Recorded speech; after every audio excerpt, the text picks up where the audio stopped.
Welcome back to Raw Synergy. I've got a recipe video for you today that is super simple. It's not even really a recipe because it's just way too ridiculously easy, but it's so delicious and it's something that I have been really enjoying for quite a while now. This recipe has 3 ingredients: Burro bananas, pure maple syrup, and cinnamon. Burro bananas are an amazing banana. It's got seeds in it, so it's one of the original bananas. Apparently it's not one of the hybrids like a Cavendish banana that you typically find in the grocery stores. It's on one of the electric foods lists, so there are many foods that are considered electric, and this apparently is one of them. I don't know a lot about electric foods, but I learned a little bit about them from Ozzy and Cherry Warrington, who were the amazing caregivers and detox specialists who were helping my mom during her final phase of life. And I learned so much from them, and one of the things that they taught me was about Burro bananas and how nutritious and what a valuable food they are, and how they have seeds in them, which means that they're much better than a seedless fruit like the seedless bananas that we get in the grocery stores today. Burro bananas you can typically find at your local Asian markets or oftentimes in an ethnic market. I typically find them in my local Asian markets. They're more of a chunky, squarish banana. When they're ripe, they have a really creamy texture and they're mildly sweet, and they have like this tanginess to them which has like undertones of lemon. Sometimes you can get them tasting apple banana-ish, but they're really, really good. I've actually been only buying Burro bananas instead of the regular bananas for this particular recipe. They make an amazing banana pancake. They have just such a great texture when they're slightly dehydrated, and even when they're fully dehydrated, they taste like cake. They're really, really good. And I will tell you that sometimes you can get bad Burro bananas, just like you can get a Cavendish banana that is kind of medicine-y and funky. Sometimes you can get Burro bananas that are not so great. So if you do end up getting Burro bananas and trying them for the first time, if you don't absolutely love them, please give them another try, maybe from another store, another location, or just another batch. Because when you get good ones, holy moly, they are so good. So you want to make sure that they are fully ripe before using them for this particular recipe. Some people can eat them green or not fully ripe by cooking them, which is very common. However, I really like them when they're ripe. So you want to make sure that they have a lot of black spots on them. They get really mushy, and if you don't wait until they're soft and mushy, they're going to be way more starchy.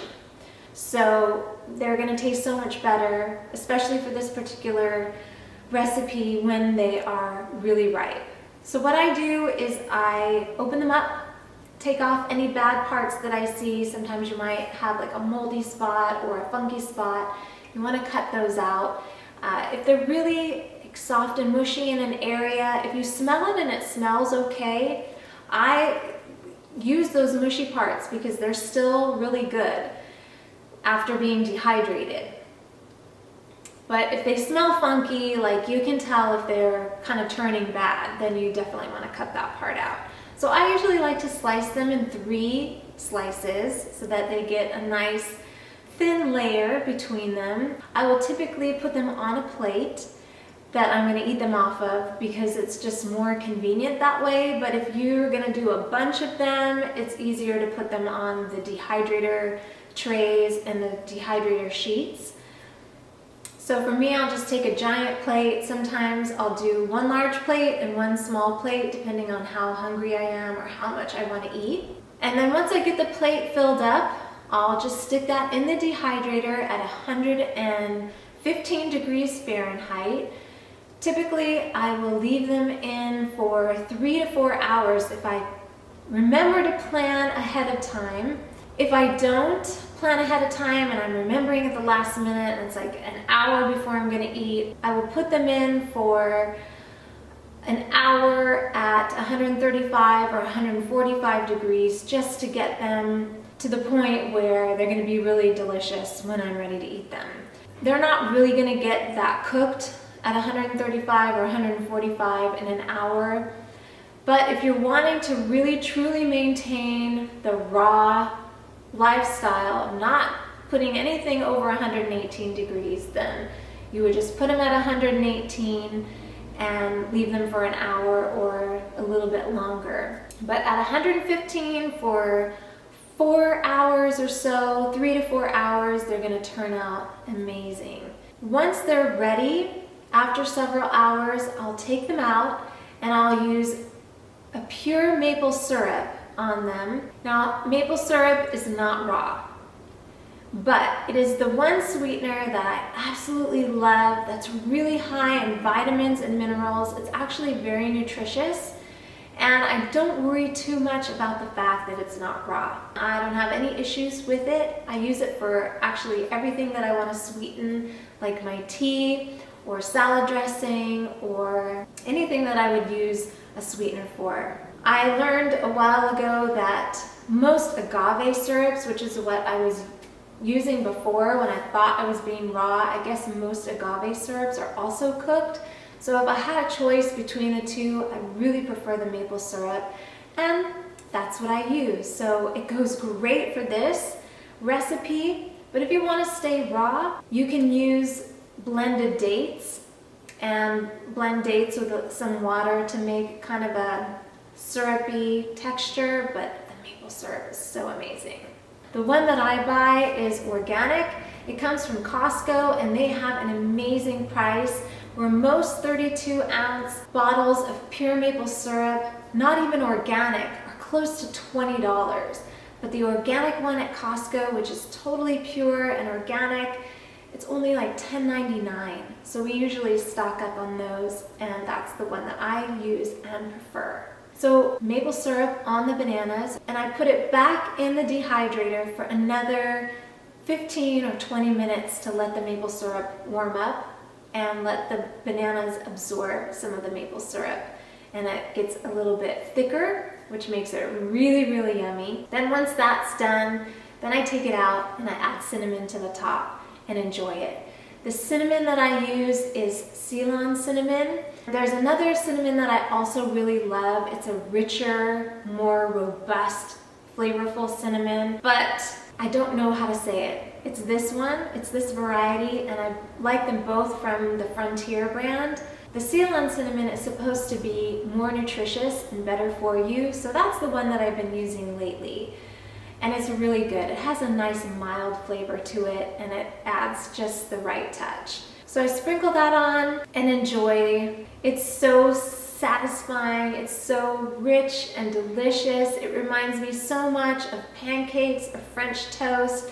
The texture is amazing. It's kind of firmer on the outside and really moist and fluffy on the inside. If you dehydrate these bananas without anything on them, or just doing like a little bit of cinnamon on them, and you let them dehydrate to a little more dry texture and consistency, it's so much like cake. There's something about these bananas that they just don't have that medicine-y flavor that the Cavendish bananas have. They just taste so good. I like them both ways, but I love them like this. And I could eat this for breakfast, lunch, and dinner. In fact, I did do that when I was on Banana Island. I think I did Banana Island back in November or December, and I did just these bananas. It was so good and it was so satisfying. So that's how simple this is. It's so easy. You just have to prepare a little bit in advance to get the bananas, make sure they're ripened, and then a few hours in the dehydrator and you are good to go with the most decadent meal. I really hope you guys like this. I hope you get to try it and that you really enjoy it. Let me know what you think in the comments down below. Let me know if you do try it and what you think of it. It's probably one of my most favorite sweet fruit meals right now. So good. So if you like this video, please give it a thumbs up, share it with your friends. Don't forget to subscribe if you haven't already. Thanks so much for watching, and I will see you in the next video.